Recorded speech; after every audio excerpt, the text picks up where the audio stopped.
Bonjour et bienvenue à la formation de l'oracle astrologique Divinora. Cours numéro 1.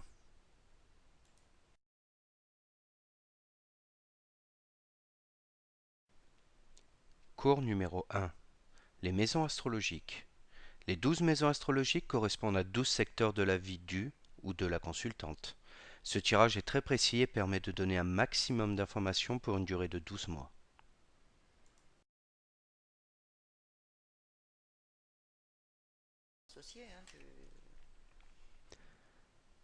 Carte 1. Maison 1.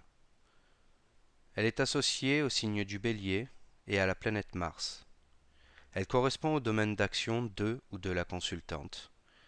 À ses possibilités, sa vie, son tempérament, sa tête, sa santé, son intelligence, sa personnalité et ses tendances héréditaires.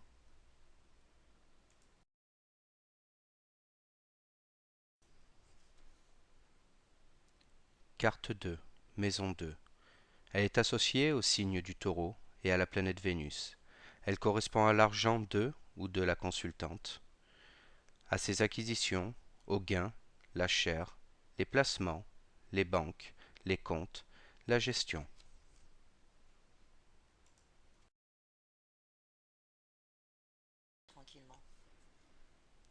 Carte 3. Maison 3. Elle est associée au signe du Gémeaux et à la planète Mercure. Elle correspond aux frères et sœurs du ou de la consultante, à l'entourage, les écrits, les livres, les petits voyages, les voisins, les déplacements, le mouvement, la correspondance, l'intelligence, le facteur.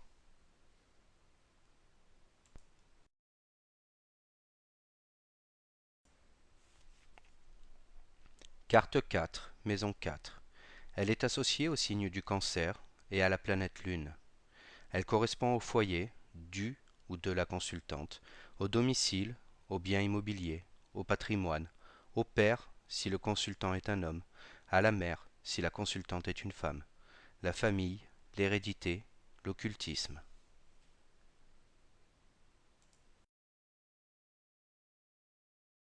Surtout.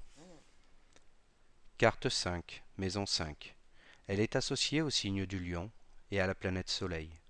Elle correspond à l'amour, le rayonnement du ou de la consultante, à ses créations, que ce soit enfant ou œuvre artistique, à l'enseignement, les plaisirs, les sports, les liaisons, les jeux de hasard.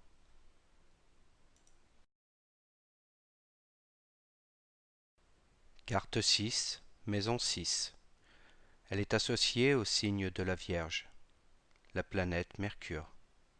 Elle correspond au travail du ou de la consultante et à sa santé, aux maladies aiguës, à l'alimentation, aux serviteurs, les corvées, l'hygiène, les oncles et tantes, les petits animaux domestiques.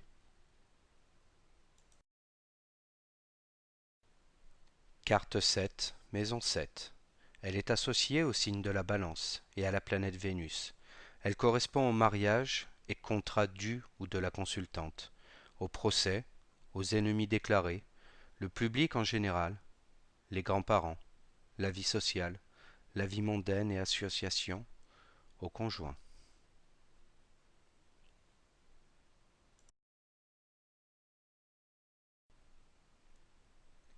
Carte 8, Maison 8.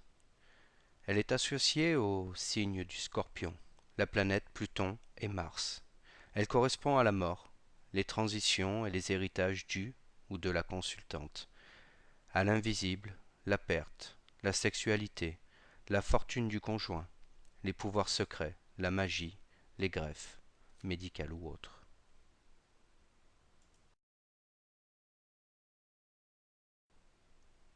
Carte 9, Maison 9. Elle est associée au signe du Sagittaire, planète Jupiter. Elle correspond au voyage à l'étranger et à l'évolution spirituelle du ou de la consultante, à l'esprit philosophique, la vocation, les universités, à l'idéal, la religion, la sagesse, les hautes sciences, l'étranger, l'astrologie, le guide et le maître, les artères.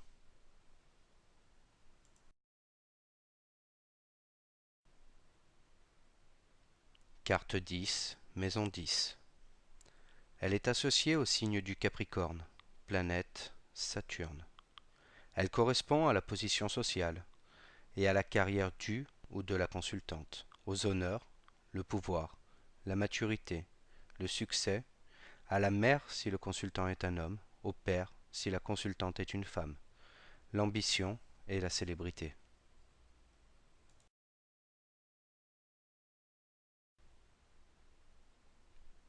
Carte 11, maison 11. Elle est associée au signe du Verseau, planète Uranus et Saturne. Elle correspond aux amis et aux projets du ou de la consultante, aux désirs, au public, aux protections, la publicité, la carrière politique, la clientèle, l'illumination.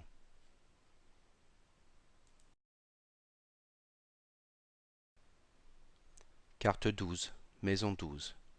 Elle est associée au signe du Poisson, planète Neptune et Jupiter.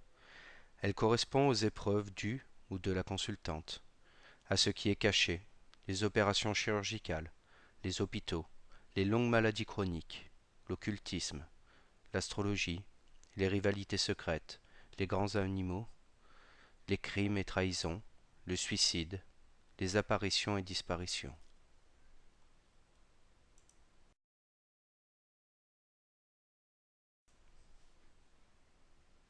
Maintenant que nous avons vu ensemble à quoi correspondent les maisons, placez-les dans l'ordre sur le tapis, de 1 à 12. Elles seront vous guider.